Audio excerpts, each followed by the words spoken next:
নমস্কার বন্ধুরা, আশা করি আপনারা সকলেই ভালো আছেন।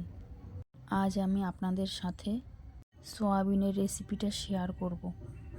এটা একটা সিম্পল ঘরোয়া রান্না। রেসিপিটি সপ্তাহে একদিন মেনুতে রাখা যেতেই পারে। চলুন শুরু করি। প্রথমে 1 চামচ জিরে, শুকনো লঙ্কা, কাঁচা লঙ্কা, পেঁয়াজ, আদা রসুন বেটে নেব।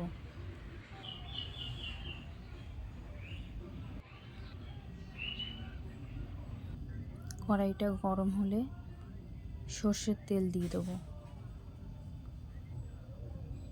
শুকনো লঙ্কা দুটো,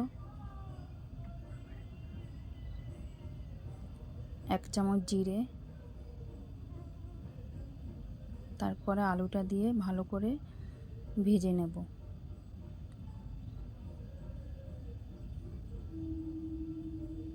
এক চামচ লবণ,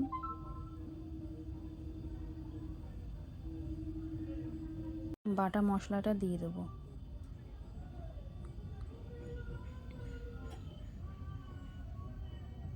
তারপর সয়াবিনটা দিয়ে দেবো। সয়াবিনটা আমি সেদ্ধ করে রেখেছিলাম।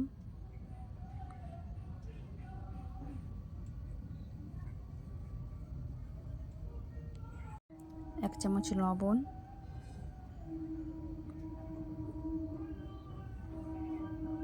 এক চামচ হলুদ,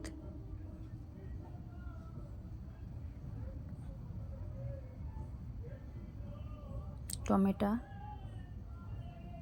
এটাকে ভালো করে নাড়িয়ে চাড়িয়ে ধনে জিরের গুঁড়ো দিয়ে দেবো।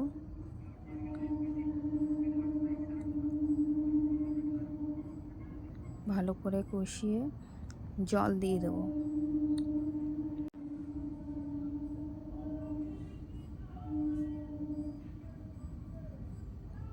এবার এটা 15 মিনিটের জন্য ঢেকে রাখবো।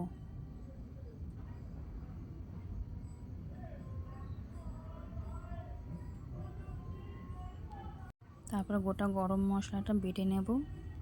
15 মিনিট পর ঢাকনাটা উঠিয়ে গরম মশলাটা দিয়ে দেব। আমার সয়াবিন রান্নার রেসিপি রেডি। ভিডিওটি ভালো লাগলে একটি লাইক কমেন্ট করে দেবেন।